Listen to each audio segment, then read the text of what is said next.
আনিশা হত্যার বিচার দ্রুত হবে বলে বললেন প্রধানমন্ত্রী তারেক জিয়া। আনিশাদের বাড়িতে যায় তার বাবার সাথে উপস্থিত কথা বললেন। তো দেখুন ভিডিওটা। প্রধানমন্ত্রী তারেক জিয়া আমিশার বাবাকে বোঝানোর চেষ্টা করতেছে, কিন্তু আমিশার বাবা শুধু কান্না করতেছে।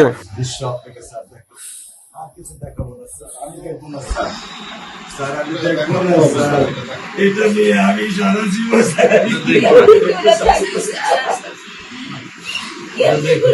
আমি কি করে সারা জীবনে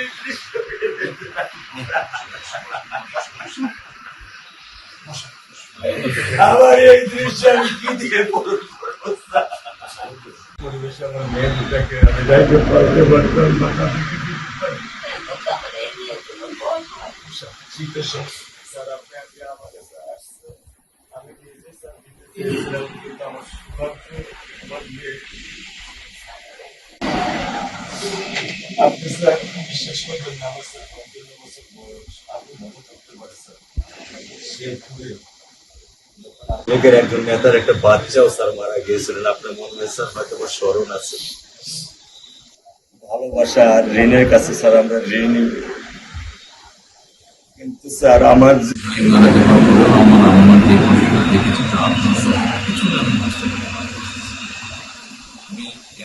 আপনাদেরকে বলার জন্য আজকে বিচারিক ছিল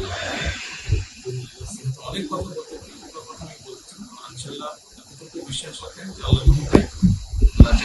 বিচার বিচার আপনারাই দেখবেন।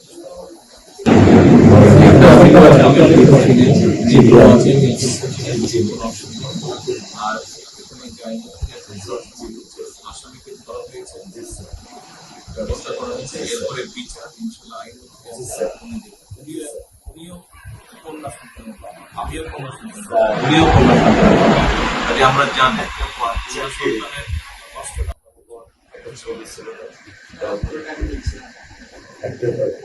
স্যার কিছু বলে তোলেন না, আমি শুধু আপনি মেয়ের বাবা, আপনিও স্যার একজন মেয়ের বাবা, শুধু একটা দৃশ্য আপনাকে স্যার দেখো, আর কিছু দেখাবো না স্যার, আমি দেখবো না স্যার, স্যার আমি দেখবো না স্যার, এটা নিয়ে আমি সারা জীবন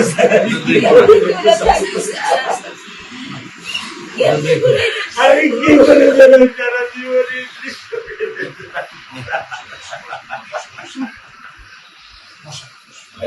আমার এই দৃশ্য আমি কি দিয়ে পূরণ করবো?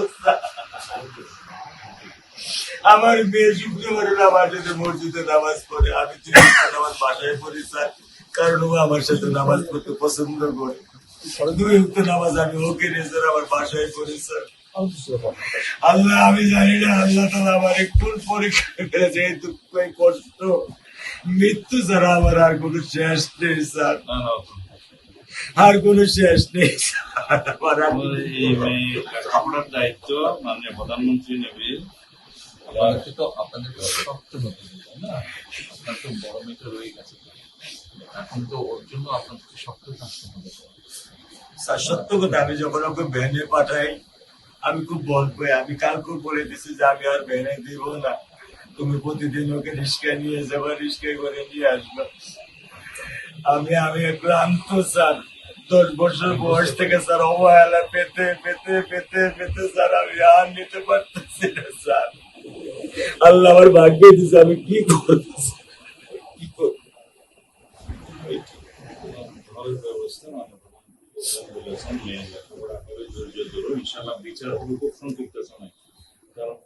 বেশি বলতে পারবো না, কারণ আদালতের বিষয় তো। আমরা চার্জশিট দেবো ইনশাআল্লাহ এই 24 ঘন্টার মধ্যে। আমি সত্য কথা বলি, আমার 55 বছর বয়সে আমি এত দ্রুত, এত সুন্দর, এত সুচারুভাবে আমি কখনো দেখিনি। এটা বুঝতে পারছি, এটা আমি বুঝতে পারছি স্যার। প্রধানমন্ত্রী চলে আসছেন, এটা আমার সৌভাগ্য।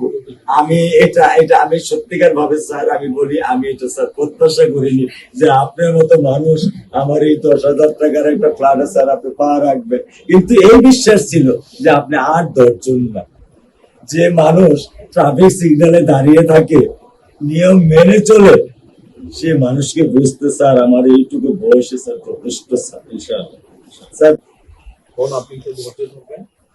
আমি ওকে আপনি কোনো বিচার নিয়ন্ত্রণ চেয়েছেন, করতে ইনশাআল্লাহ পারতেছি না। আল্লাহ চায় আপনার সন্তানের এই অবস্থার জন্য যে দায়ী তার বিচার ইনশাআল্লাহ হবে, সেটা শীঘ্রই হবে। এগুলো দেখুন। আর মালিক যে আল্লাহ তাআলা মালিক, ওনার কাছে সাহায্য চাও। ওনার কাছে সাহায্য চাও, আল্লাহ রহম করলেন, সব কিছু ঠিক হবে। মানুষ হিসেবে আমাদের যেটা করার আমরা